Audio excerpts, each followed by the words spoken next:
The 2022 NFL Draft is here. JP Shadrick with General Manager Trent Baalke in the draft room at TIAA Bank Field. Are you excited? What's the GM feel on draft day? Hopefully relief. We're excited. Obviously, a lot of work's gone into this.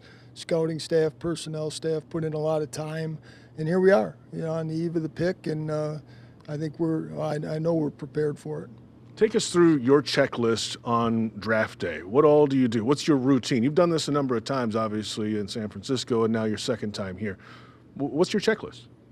Well, we had our final meeting yesterday, with ownership, and that went extremely well.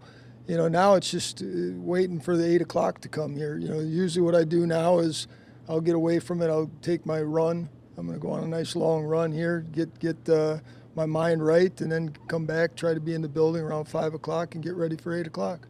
Tell us what you can about that final meeting with ownership. Shad Khan in, Doug Pederson, yourself. What happens and how do you guys narrow it down? You said you were down to 4 last week. How do you get to number 1? Well, we've been working that way for a while now. And, when Shad got this all together, he talked about a couple of things, a collaborative effort and transparency. And yesterday's meeting was just to make sure that was exactly what was taking place. And this has been a very collaborative effort. There's been a lot of people involved from the personnel side, from the coaching side, and even ownership. And that's the way it should be. And we're just looking forward to the draft and making the picks. How does this number 1 top of a draft compare to some others in the past to you? It feels like, I don't know if you read mocks or not, there's a lot of mocks out there, have different names everywhere. It seemed a little abnormal. Usually there's a slam dunk guy at number 1. How different is this year? I don't like to compare drafts. You live in the moment, and the moment we're in now, this is the draft. These are the available players, and you do everything you can to find the right players for this organization, for your own organization, and then you go to work and you make them right. At what point do you make final calls to prospects, wellness checks? Do you do anything like that on draft day? Is that all done?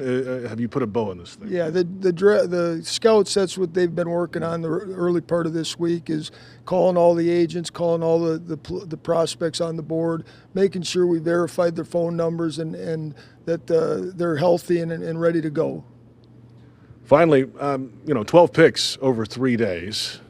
I don't know if a GM likes that or not. That's a lot to handle over the next 3 days. But what is a successful day for the Jaguars today at the end of the day and a successful weekend mean? Well, I think you just go into it. You never know what's going to happen. Obviously, we know what's going to happen at 1. And then from that point on, you really don't know what's going to happen. So you follow the board. You trust the board. You put yourself in a position to move up if you feel you need to move up. And you put yourself in a position when the board dictates to move back if you can. But you always have to be ready and willing to make the pick, because you don't know if you can move up and you don't know if you can move back. So you always have to be prepared.